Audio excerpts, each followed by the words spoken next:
What's better than Anchor's podcast creation tools? Nothing. Mankind has always searched for evidence of God's perfection, and we found it. Anchor is the easiest way to make a podcast. Anchor gives you everything you need in one place for free, which you can use straight from your phone or computer. The creation tools allow you to record and edit your podcast so it sounds great. They'll distribute your podcast for you so it can be heard everywhere. Spotify, Apple Podcasts, Google Podcasts, and the lesser of the podcast platforms like Stitcher. You can easily make money from your podcast with no minimum listenership. I've made $5, and I've been doing this for 3 months. So, download the Anchor app or go to anchor.fm to get started. Guys, shh, I'm recording during work. So if at any point I stop awkwardly during the recording, it's because I got a work email that I have to answer. I also have a meeting at 2, so I'm trying to squeeze this baby in as fast as I can. Summer's almost over. That has been a harrowing experience for me because of the trees. A bunch of them outside my house are dead. Guys won't come cut them down. I'm willing to pay them money. I make appointments. They just don't show up. Other trees need to be treated with drugs to keep them from dying. 2 different people I've tried to hire to come out and do them, and they make appointments and don't show up. I have a faucet outside my house. I don't know what you call it. You hook your garden hose up to it. It's a faucet or a water spigot. I'm not exactly sure what it's called, which is shocking to me because I think I once knew what the official term was that everyone knows, but I don't anymore. That thing doesn't work, so I can't water my lawn. 3 different handymen. None of them show up. I don't know if it's just me or if they're always like this, but it's frustrating. To top it off, I think... And as soon as I say this, it's not going to be true. I think I won the battle of the flies. They were all over my house because mice would die underneath my deck, and then they'd crawl in my house for some reason. And I learned a lot of lessons. 1, don't just get a fly swatter and swat them because they explode. And when they explode, you get squirted with the maggots that were in their butt. It's a last-ditch effort to save their breed, to try to eject the children out and hope that they can make it. One did that to me and it got all over my arm, which is disgusting. I showered for 4 hours after that, so I've learned to get an electric fly swatter. That just bakes them, and then you can just go outside and drop them. So that's the thing, a tip for you if you ever have flies. Get an electric fly swatter. It seems weird, but it's worth it. It's cleaner. Put out some fly traps. Now I don't seem to have the problem anymore. Hooray for Glenn. But that was immediately followed by flying ants.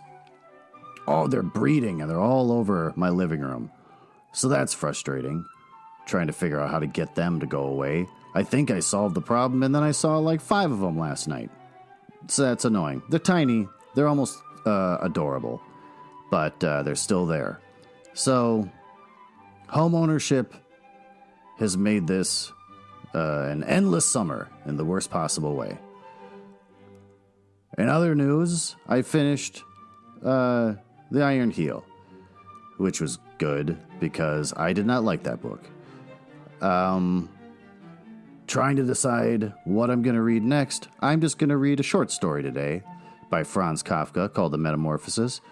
And yeah, I don't know what I'm going to read. I sort of feel like I should try to read something someone's heard of, and then that way maybe some listeners will stumble across the podcast. Though, thanks to the Cultured Bumpkin being a big fan of the show, that I've been able to get roughly 10 listeners. So for the first time in this podcast history, I have the same size audience that I have when I just go to the library and start reading books really loud out loud. But he has me recording little segments, little stories he sends me, and I record it, and then he'll play it on his podcast. So look at that. Between the two of us, we will dominate the literature-related podcast industry. And that's pretty much it. I still have a girlfriend, which is none of your business. I have my friend Ben coming over tonight because we're gonna go over what we read with Bob Honey Who Just Do Stuff. The completely nonsensical title of a book written by Sean Penn, which is the most frustrating and confusing thing I think I've ever read. Which is the reason why I don't read a lot of modern literature, for that reason. And I stick to the classics. That's my little shed I hide in to stay safe from the world and hope no one ever sees me, is classical literature.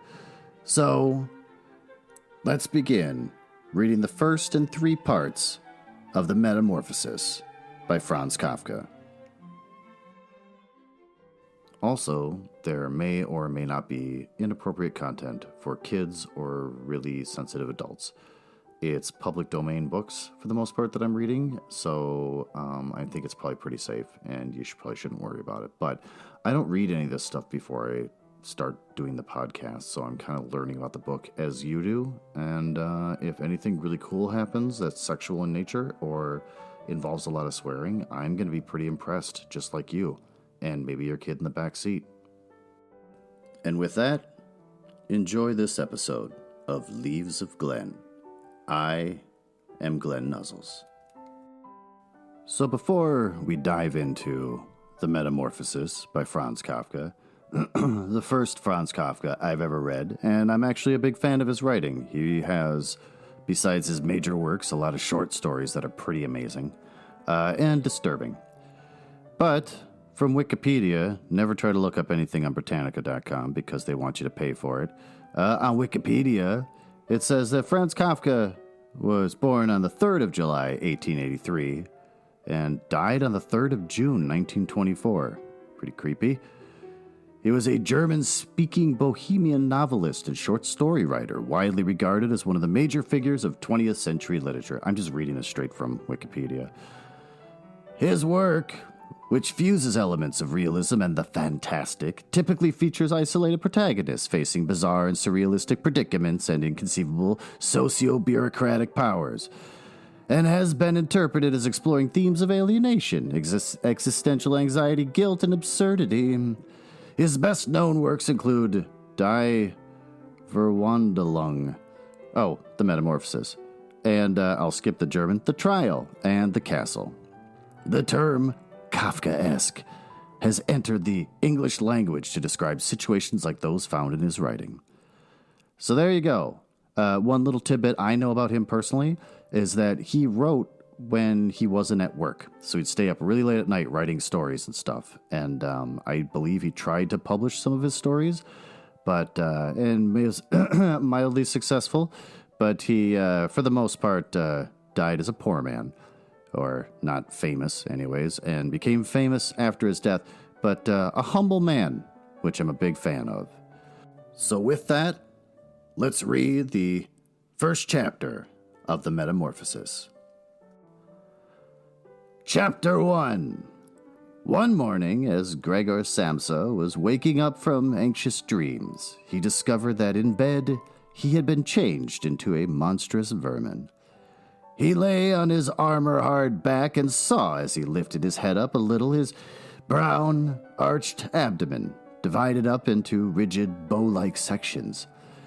From this height, the blanket, just about ready to slide off completely, could hardly stay in place. His numerous legs, pitifully thin in comparison to the rest of his circumference, flickered helplessly before his eyes. What happened to me, he thought. It was no dream.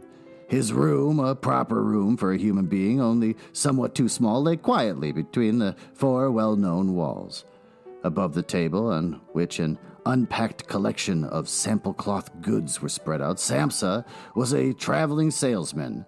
Hung the picture which he had cut out of an illustrated magazine a little while ago and set in a pretty gilt frame. It was a picture of a woman with a fur hat and a fur boa. She sat erect there, lifting up in the direction of the viewer a solid fur muff, into which her entire forearm had disappeared. Gregor's glance then turned to the window. The dreary weather, the raindrops were falling audibly down on the metal window ledge, made him quite melancholy. Why don't I keep sleeping for a little while longer and forget all this foolishness, he thought.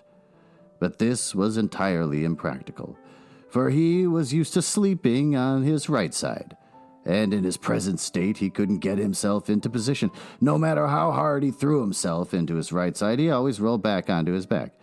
He must have tried it 100 times, closing his eyes so that he would not have to see the wriggling legs, and gave up only when he began to feel a light, dull pain in his side, which he had never felt before. Oh, God, he thought. What a demanding job I've chosen, day in, day out on the road. The stresses of selling are much greater than the work going on at head office, and in addition to that, I have to cope with the problems of traveling, the worries about train connections, irregular bad food, temporary and constantly changing human relationships which never come from the heart. To hell with it all, he felt a slight itching on the top of his abdomen. He slowly pushed himself on his back closer to the bedpost so that he could lift his head more easily. Found the itchy part, which was entirely covered with small white spots. He did not know what to make of them and wanted to feel the place with a leg. But he retracted it immediately, for the contact felt like a cold shower all over him. He slid back again into his earlier position. This getting up early, he thought, makes a man quite idiotic. A man must have his sleep. Other traveling salesmen live like harem women, for instance.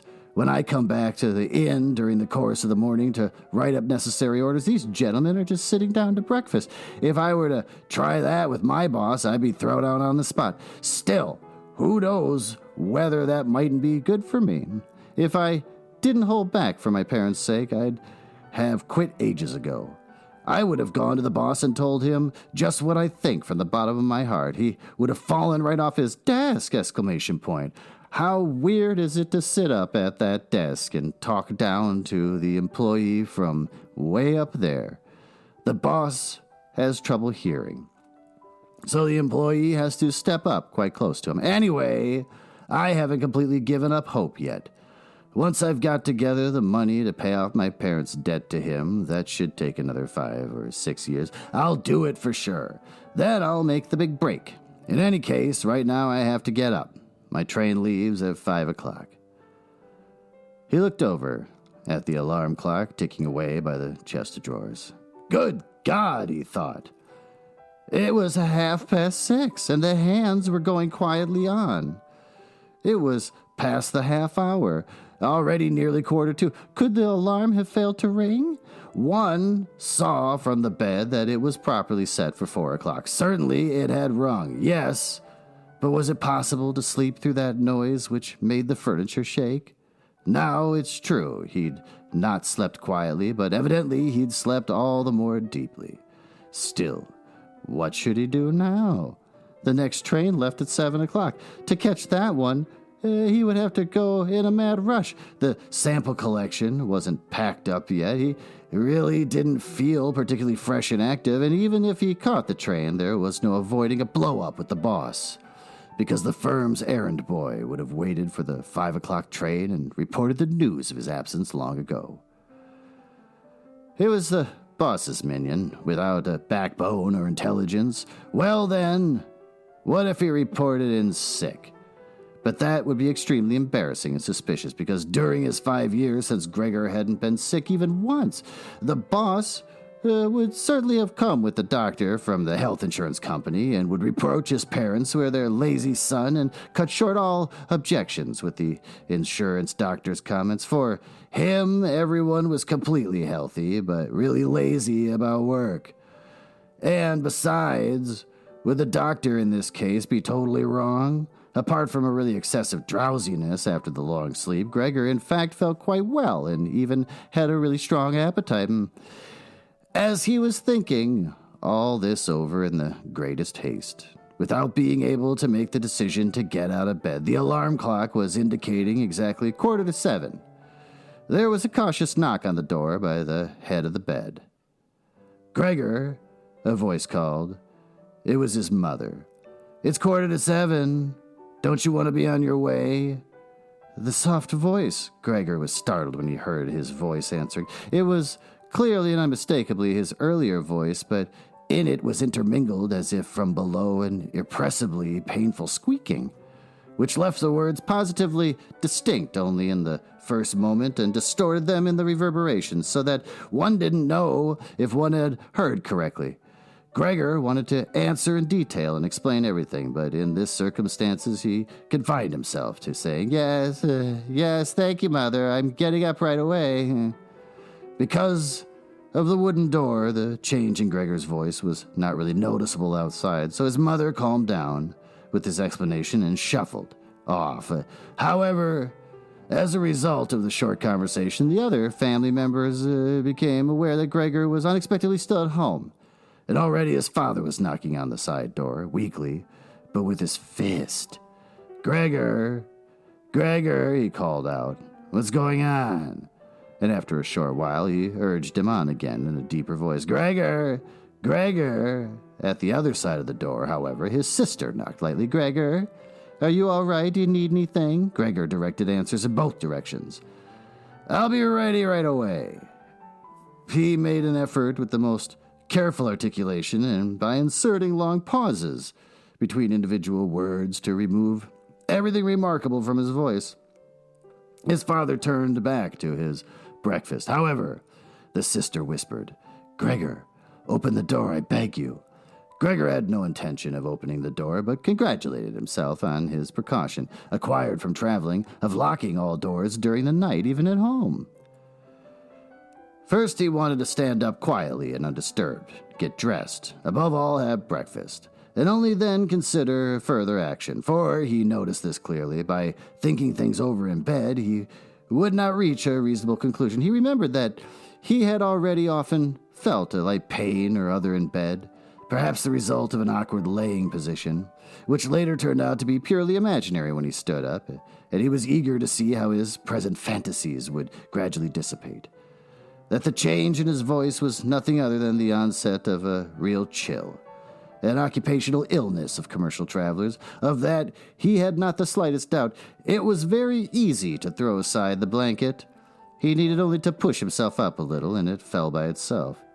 But to continue was difficult, particularly because he was so unusually wide. He needed arms and hands to push himself upright. Instead of these, however, he had only many small limbs, which were incessantly moving with very different motions, and which, in addition, he was unable to control. If he wanted to bend one of them, then it was the first to extend itself, and if he finally succeeded in doing what he wanted with his limb, in the meantime, all the others, as if left free, moved around in excessively painful agitation. But I must not stay in bed uselessly, said Gregor to himself. At first he wanted to get out of bed with the lower part of his body, but this lower part, which, by the way, he had not yet looked at, and which he also couldn't picture clearly, proved itself too difficult to move. The attempt went so slowly. When, having become almost frantic, he finally hurled himself forward with all these force, and without thinking, he chose his direction incorrectly, and he hit the lower bedpost hard. The violent pain he felt revealed to him that the lower part of his body was, at the moment, probably the most sensitive. Thus, he tried to get his upper body out of bed first and turned his head carefully toward the edge of the bed. He managed to do this easily, and in spite of its width and height, his body mass at last slowly followed in turning of his head. But as he finally raised his head outside the bed and in the open air, he became anxious about moving forward any further in this manner, for if he allowed himself eventually to fall by this process, it would take a miracle to prevent his head from getting injured, and at all costs he must not lose consciousness right now. He preferred to remain in bed. However, after a similar effort, while he lay there again sighing as before, and once again saw his small limb fighting with one another, if anything worse than earlier, he didn't see any chance of imposing quiet and order on his arbitrary movement. He told himself again that he couldn't possibly remain in bed, and that it might be the most reasonable thing to sacrifice everything if there was even the slightest hope of getting himself out of bed in the process. At the same moment, however, he didn't forget to remind himself from time to time of the fact that calm, indeed the calmest reflection, might be better than the most confused decisions. At such moments, he directed his gaze as precisely as he could toward the window, but unfortunately there was little confident cheer to be had from a glance at the morning mist, which concealed even the other side of the narrow street. "It's already 7 o'clock, he told himself at the latest striking of the alarm clock. Already 7 o'clock, and still such a fog. And for a little while longer he lay quietly with weak breathing, as if perhaps waiting for normal and natural conditions to reemerge out of the complete stillness. But then he said to himself, "Before it strikes 7:15, whatever happens, I must be completely out of bed. Besides, by then, someone from the office will arrive to inquire about me because the office will open before 7 o'clock. And he made an effort to then rock his entire body length out of bed with a uniform motion. If he let himself fall out of the bed this way, his head, which in the course of the fall he intended to lift up sharply, would probably remain uninjured. His back seemed to be hard. Nothing would really happen to that as a result of the fall. His greatest reservation was a worry about the loud noise which the fall must create, and which presumably would arouse, if not fright, and then at least concern on the other side of all doors. However, it had to be tried.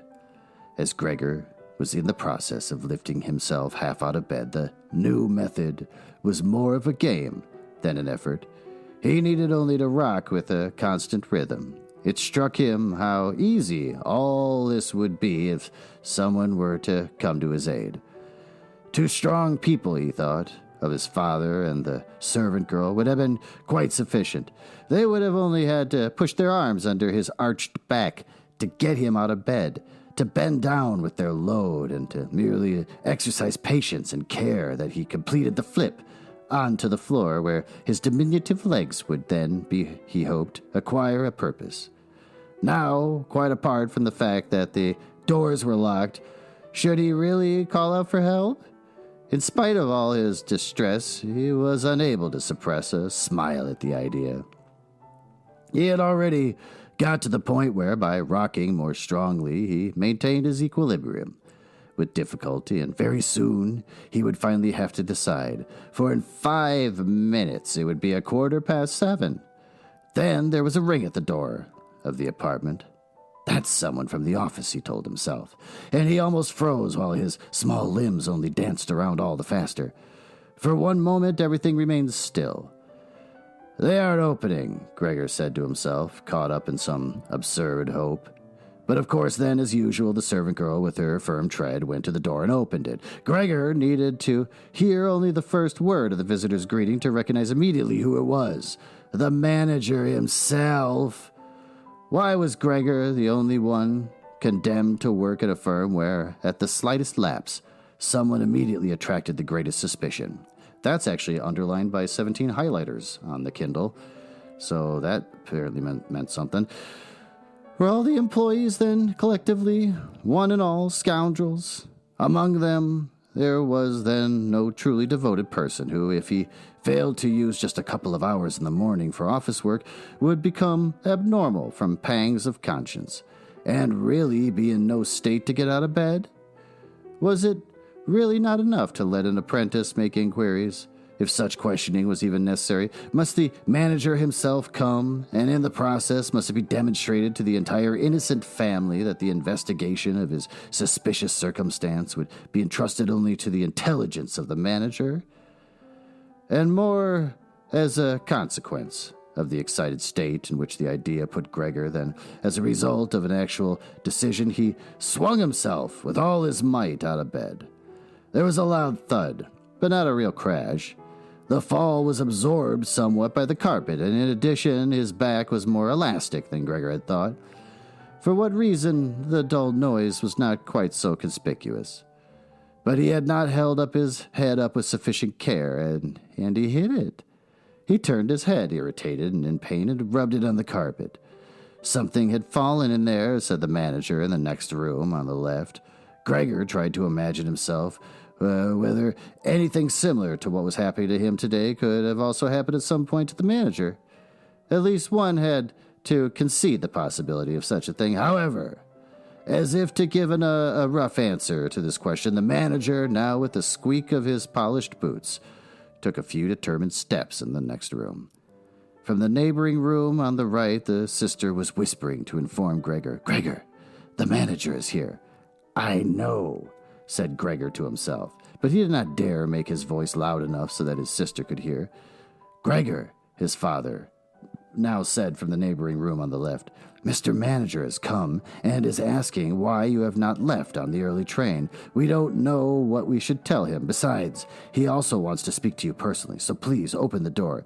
He will be good enough to forgive the mess in your room." In the middle of all this, the manager called out in a friendly way, "Good morning, Mr. Samsa." "He is not well," said his mother to the manager, while his father was still talking at the door. "He is not well, believe me, Mr. Manager, otherwise how would Gregor miss a train? The young man has nothing in his head except business. I'm almost angry that he never goes out at night. Right now he's been in the city 8 days, and he's been at home every morning. He sits here with us at the table and reads the newspaper quietly or studies his travel schedules. It's quite a diversion for him to busy himself with fretwork. For instance, he cut out a small frame over the course of 2 or 3 evenings. You'd be amazed at how pretty it is, hanging right inside the room. You'll see it immediately as soon as Gregor opens the door. Anyway, I'm happy that you're here, Mr. Manager. By ourselves, we would never have made Gregor open the door. He's so stubborn, and will certainly not well enough. He denied that this morning. I'm coming right away, said Gregor slowly and deliberately, and didn't move, so as not to lose one word of the conversation. My dear lady, I cannot explain it to myself in any other way, said the manager. I hope it is nothing serious. On the other hand, I must also say that we business people, lucky or unluckily, however one looks at it, very often simply have to overcome a slight indisposition for business reasons.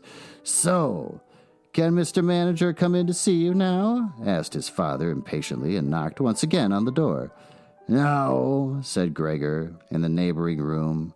On the left, a painful stillness descended. In the neighboring room on the right, his sister began to sob. Why didn't his sister go to the others? She presumably just gotten up out of bed now and hadn't even started getting dressed yet. Then why was she crying?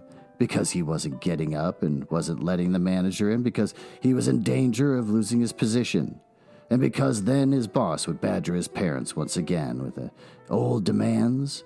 Those were probably unnecessary worries right now. Gregor was still here and wasn't thinking at all about abandoning his family.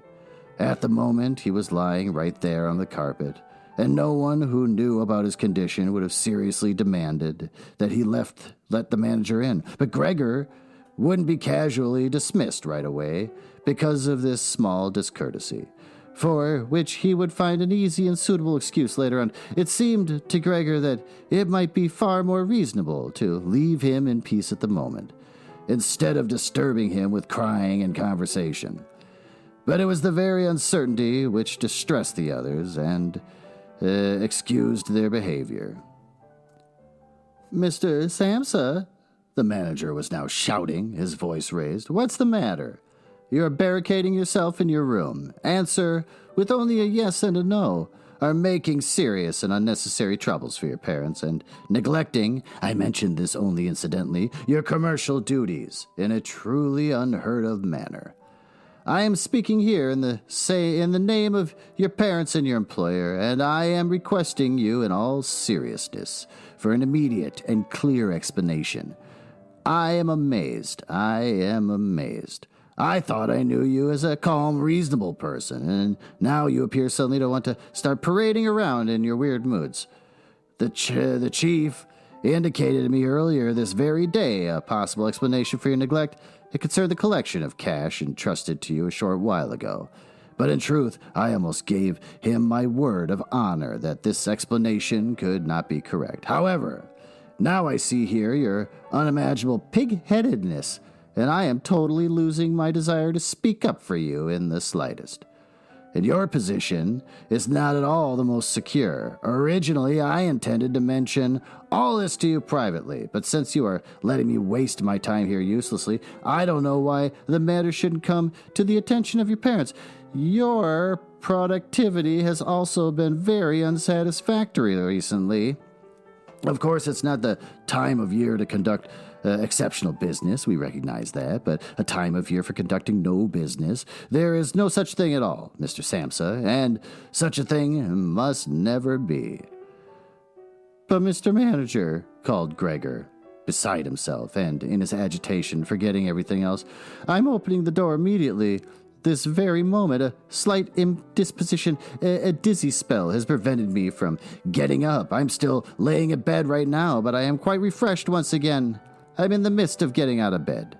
Just have patience for a short moment! Exclamation point. Things are not going as well as I thought, but things are all right. How suddenly this can overcome someone. Only yesterday evening, everything was fine with me. My parents certainly know that. Actually, just yesterday evening, I had a small premonition. People must have seen that in me. Why have I not reported that to the office? But people always think that they'll get over sickness without having to stay home, Mr. Manager. Take it easy on my parents.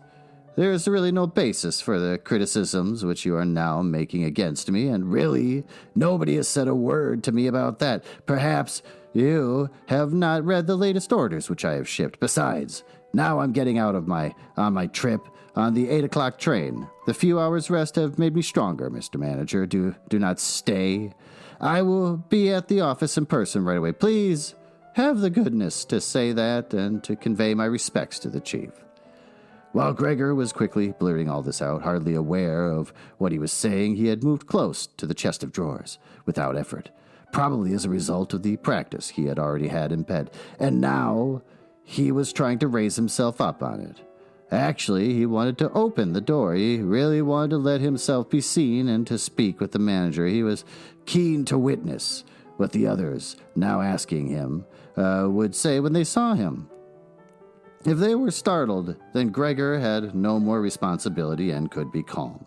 But if they accepted everything quietly, then he would have no reason to get excited, and if he moved on, could really be at the station around 8 o'clock. At first, he slid down a few times on the smooth chest of drawers, but at last he gave himself a final swing and stood upright there. He was no longer at all aware of the pains in the lower body, no matter how they might still sting. Now he let himself fall against the back of a nearby chair, on the edge of which he braced himself with his thin limbs. By doing this, he gained control over himself and kept quiet, for he could now hear the manager. "Did you understand a single word?" the manager asked the parents. "Is he playing the fool with us? For God's sake!" cried the mother, already in tears. "Perhaps he is very ill and we're upsetting him." "Greet, greet," she yelled at that point. Let's find out what greet means. As a feminine given name. Translation, nothing. Dictionary, no definition found. All right. "Mother," called the sister from the other side. They were making themselves understood through Gregor's room. "You must go to the doctor right away. Gregor is sick. Hurry to the doctor. Have you heard Gregor speak yet?" "That was an animal's voice," said the manager, remarkably quietly in comparison to the mother's cries. "Anna! Anna!" yelled the father through the hall into the kitchen, clapping his hands. "Fetch a locksmith right away." The two young women were already running through the hall with swishing skirts. How had his sister dressed herself so quickly and yanked open the doors of the apartment?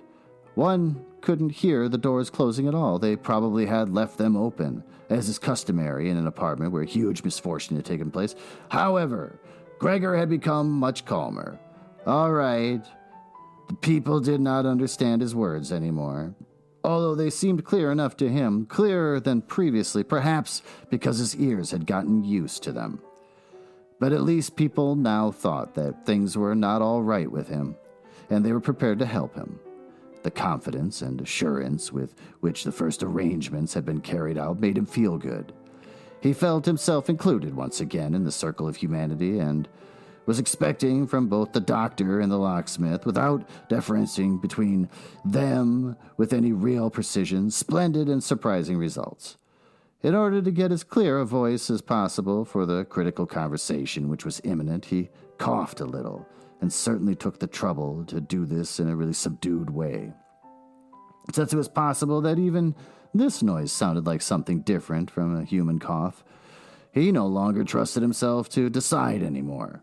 Meanwhile, in the next room, it had become really quiet. Perhaps his parents were sitting with the manager at the table, whispering. Perhaps they were all leaning against the door, listening. Gregor pushed himself slowly toward the door, with the help of the easy chair, let go of it there, threw himself against the door, and held himself upright against it. The balls of his tiny limbs had a little sticky stuff on them, and rested there momentarily from his exertion. Then he made an effort to turn the key in the lock with his mouth. Unfortunately, it seemed that he had no real teeth. How, then, was he to grab hold of the key? But to make up for that, his jaws were naturally very strong. With their help, he managed to get the key really moving. He didn't notice that he was obviously inflicting some damage on himself, for a brown fluid came out of his mouth, flowed over the key, and dripped onto the floor. "Just listen for a moment," said the manager in the next room. "He's turning the key." For Gregor, that was a great encouragement, but they all should have called out to him, including his father and mother. "Come on, Gregor," they should have shouted. "Keep going, keep working on that lock." Imagining that all his efforts were being followed with suspense, he bit down frantically on the key with all the force he could muster, and as the key turned more, he danced around the lock. Now he was holding himself upright only with his mouth, and he had to hang on to the key, or then press it down again with the whole weight of his body as necessary. The quite distinct click of the lock as it finally snapped really woke Gregor up. Breathing heavily, he said to himself, "So I didn't need the locksmith." He set his head against the door handle and to open the door completely. Because he had to open the door in this way, he was already open very wide without him yet being really visible. He first had to turn himself slowly around the edge of the door, very carefully, of course, if he didn't want to fall awkwardly on his back right at the entrance of the room. He was still preoccupied with the difficult movement and had no time to pay attention to anything else. When he heard the manager exclaim a loud, "Oh!" it sounded like the wind whistling, and now he saw them. Nearest to the door, pressing his hand against his mouth, and moving slowly back as if an invisible, constant force was pushing him away. His mother, in spite of the presence of the manager, was standing there, with her hair sticking up on end, still a mess from the night, was looking at his father with clasped hands. She then went 2 steps toward Gregor and collapsed right in the middle of her skirts, which were spread out all around her. Her face sunk on her breast, completely concealed. His father clenched his fist with a hostile expression, as if he wished to push Gregor back into his room, then looked uncertainly around the living room, covered his eyes with his hands, and cried so that his mighty breast shook. And with that, let's take a break. And we're going to read about an exciting new book from Penguin Random House. Today we're going to learn about an exciting new book called Pink is for Blobfish, Discovering the World's Perfectly Pink Animals by Jess Keating. It's a children's picture book. It's 48 pages, which seems kind of long for a children's picture book. It's coming out July 23rd, and it's if you're between the ages of 5 and 8 years old, you're going to love it. Let's read about Pink is for Blobfish. It's Pinkalicious meets Fear Factor in this non-fiction picture book introducing the weirdest, wildest, pinkest critters in the animal kingdom. Some people think pink is a pretty color, a fluffy, sparkly, princessy color, but it is so much more. Sure, pink is the color of princesses and bubblegum, but it's also the color of monster slugs and poisonous insects, not to mention ultra-intelligent dolphins. Ooh, skin-colored dolphins? Naked mole rats and bizarre bloated blobfish. Isn't it about time to rethink pink? Slip on your rose-colored glasses and take a walk on the wild side with zoologist Jess Keating, whose other books in the World of Weird Animals series include What Makes a Monster and Cute as an Oxalot. Oxalotl. All right. It's a New York Public Library Best Book for Kids 2016. That's what it says. A New York Public Library Best Book for Kids 2016. Don't know what that means. Let's see what some praise for this is. From the Shelf Talker. The 2016 ambassador to young people's science and nature books is unquestionably the blobfish.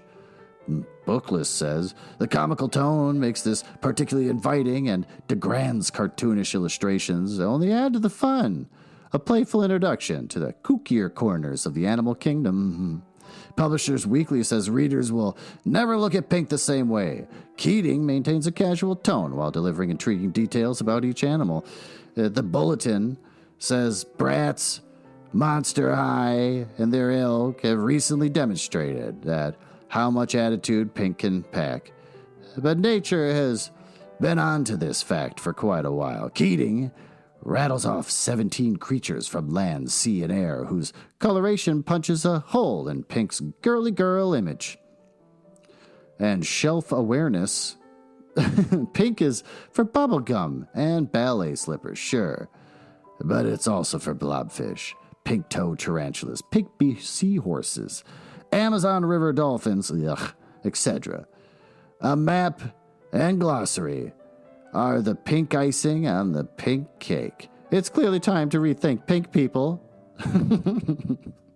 So there you go. Pink is for blobfish from Penguin Random House. Coming out July 23rd. Go stand in line for it. And back to the story. At this point, Gregor did not take one step into the room, but leaned his body from the inside against the firmly bolted wing of the door, so that only half his body was visible, as well as his head, tilted sideways, with which he peeped over at the others. Meanwhile, it had become much brighter. Standing out clearly from the other side of the street was a part of the endless gray-black house situated opposite. It was a hospital, with its severe, regular windows breaking up the facade. The rain was still coming down, but only in large individual drops, visibly and firmly thrown down, one by one, onto the ground. The breakfast dishes were standing, piled around on the table, because for his father's breakfast was the most important mealtime in the day, which he prolonged for hours by reading various newspapers. Directly across on the opposite wall hung a photograph of Gregor from the time of his military service. It was a picture of him as a lieutenant, as he, smiling and worry-free, with his hand on his sword, demanded respect for his bearing and uniform. The door to the hall was ajar, and since the door to the apartment was also open, one could see out into the landing of the apartment and start of a staircase going down. Now, said Gregor, well aware that he was the only one who had kept his composure, I'll get dressed right away, pack up the collection of samples, and set off. You'll allow me not to set out on my way, will you not? You see, Mr. Manager, I am not pig-headed, and I am happy to work. Traveling is exhausting, but I couldn't live without it. Where are you going, Mr. Manager? To the office? Really? Will you report everything truthfully? A person can be incapable of work momentarily, but that's precisely the best time to remember the earlier achievements and to consider that latter after the obstacles have been shoved aside. The person will work all the more eagerly and intensely. I am really so indebted to Mr. Chief. You know that perfectly well. On the other hand, I am concerned about my parents and my sister. I'm in a fix, but I'll work myself out of it again. Don't make things more difficult for me than they already are. Speak up on my behalf in the office. People don't like traveling salesmen. I know that. People think they earn pots of money and thus lead a fine life. People don't even have any special reason to think through this judgment more clearly. But you, Mr. Manager, you have a better perspective on what's involved than other people even. I tell you in total confidence, a better perspective than Mr. Chairman himself, who in his capacity as the employer may let his judgment make casual mistakes at the expense of an employee. You also know well enough that the traveling salesman, who is outside the office almost the entire year, can become so easily a victim of gossip, coincidences, and groundless complaints against which it's impossible for him to defend himself. Since for the most part he doesn't hear about them at all, and only then when he's exhausted after finishing a trip and home gets to feel in his own body the nasty consequences, which can't be thoroughly explored back to their origins. Mr. Manager, don't leave without speaking a word, telling me that you'll at least concede that I'm a little in the right. But at Gregor's first words, the manager had already turned away. And now he looked back at Gregor over his twitching shoulders with pursed lips. During Gregor's speech, he was not still for a moment, but kept moving away towards the door, without taking his eyes off Gregor, but really gradually, as if there was a secret ban on leaving the room. He was already in the hall, and given the sudden movement with which he finally pulled his foot out of the living room, one could have believed that he had just burned the sole of his foot. In the hall, however, he stretched his right hand out and away from his body towards the staircase as if some truly supernatural relief was waiting for him there. Gregor realized that he must not under any circumstances allow the manager to go away in this frame of mind, especially if his position in the firm was not to be placed in the greatest danger. His parents did not understand all this very well. Over the long years, they had developed a conviction that Gregor was set up for life in this firm, and in addition, they had so much to do nowadays with their present troubles that all foresight was foreign to them. But Gregor had this foresight. The manager must be held back, calmed down, convinced, and finally won over. The future of Gregor and his family really depended on it. If only the sister had been there. She was clever. She had already cried while Gregor was still lying quietly on his back, and the manager, this friend of the ladies, would certainly let himself be guided by her. She would have closed the door to the apartment and talked him out of his fright in the hall, but the sister was not even there. Gregor must deal with it himself. Without thinking, that as yet he didn't know anything about his present ability to move, and that his speech possibly, indeed, probably, had once again not been understood. He left the wing of the door, pushed himself through the opening, and wanted to go over to the manager, who was already holding tight onto the handrail with both hands on the landing in a ridiculous way. But as he looked for something to hold on to, with a small scream, Gregor immediately fell down onto his numerous little legs. Scarcely had this happened when he felt for the first time that morning a general physical well-being. The small limbs had firm floor underneath them. They obeyed perfectly as he noticed to his joy and strove to carry him forward in the direction he wanted. Right away, he believed that the final amoriliation. We're going to have to look that one up.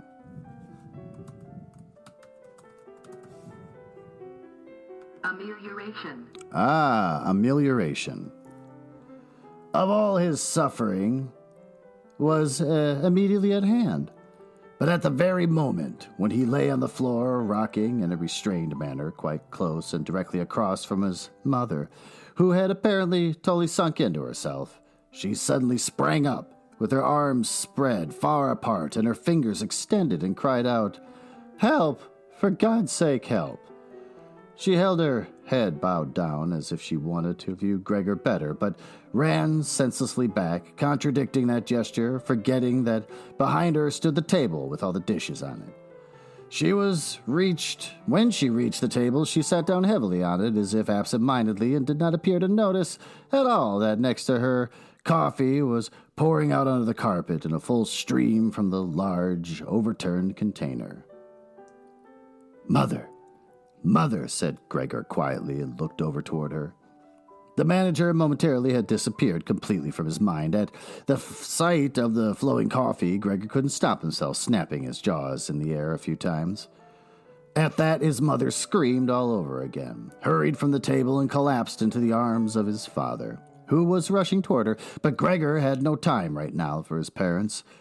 The manager was already on the staircase, his chin level with the banister. The manager looked back for the last time. Gregor took an initial movement to catch up with him if possible, but the manager must have suspected something, because he made a leap down over the few stairs and disappeared, still shouting, "Huh!" The sound echoed throughout the entire stairwell. Now, unfortunately, this flight of the manager also seemed to bewilder his father completely. Earlier, he had been relatively calm, for instead of running after the manager himself, or at least not hindering Gregor from his pursuit, with his right hand he grabbed hold of the manager's cane, which he had left behind with his hat and overcoat on a chair. With his left hand, his father picked up a large newspaper from the table, and stamping his feet on the floor, he set out to drive Gregor back into his room by waving the cane and the newspaper. No request of Gregor's was of any use. No request would even be understood. No matter how willing he was to turn his head respectfully, his father just stomped all the harder with his feet. That was highlighted by 13 people. That doesn't make any sense. Across the room from him, his mother had pulled open a window. In spite of the cool weather and leaning out with her hands on her cheeks, she pushed her face far outside the window. Between the alley and the stairwell, a strong draught came up. The curtains on the window flew around. The newspapers on the table swished, and individual sheets fluttered down over the floor. The father relentlessly pressed forward, pushing out sibilants like a wild man. Now Gregor had no practice at all in going backwards. It was really very slow going. If Gregor had only been allowed to turn himself around, he would have been in his room right away. But he was afraid to make his father impatient by the time-consuming process of turning around, and each moment he faced the threat of a mortal blow on his back or on his head from the cane in his father's hand. Finally, Gregor had no other option, for he noticed with horror that he did not understand yet how to maintain his direction going backwards. And so he began, amid constantly anxious sideways glances in his father's direction, to turn himself around as quickly as possible, although, in truth, this was only done very slowly. Perhaps his father noticed his good intentions, for he did not disrupt Gregor in this motion, but with the tip of his cane, from a distance, he even directed Gregor's rotation movement here and there. If only his father had not hissed so unbearably. Because of that, Gregor totally lost his head. He was already almost totally turned around when, always without this hissing in his ear, he just made a mistake and turned himself back a little. But when he finally was successful in getting his head in front of the door opening, it became clear that his body was too wide to go through any further. Naturally, his father, in his present mental state, had no idea of opening the door, or the other wing of the door, a bit to create a suitable passage for Gregor to get through. His single fixed thought was that Gregor must get into his room as quickly as possible. He would never have allowed the elaborate preparations that Gregor required to orient himself and thus perhaps to get through the door. On the contrary, as if there were no obstacle, and with a peculiar noise, he now drove Gregor forwards. Behind Gregor, the sound at this point was no longer like the voice of only a single father. Now it was really no longer a joke, and Gregor forced himself, come what might, into the door. One side of his body was lifted up. He lay at an angle in the door opening. His one flank was sore with the scraping. On the white door, ugly blotches were left. Soon he was struck fast and would not have been able to move any more on his own. Tiny legs on one side hung twitching in the air and above, and the ones on the other side were pushed firmly into the floor. When his father gave him one really strong, liberating push from behind, he scurried, bleeding severely, far into the interior of the room. The door was slammed shut with the cane, and finally it was quiet.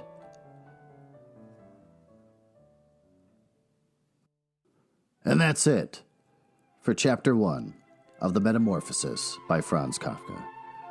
I hope you enjoyed it. I know I did. What did we learn in this first chapter? We learned that the first chapter is an hour long, but when I looked at the book that I downloaded, it said reading time is usually about an hour.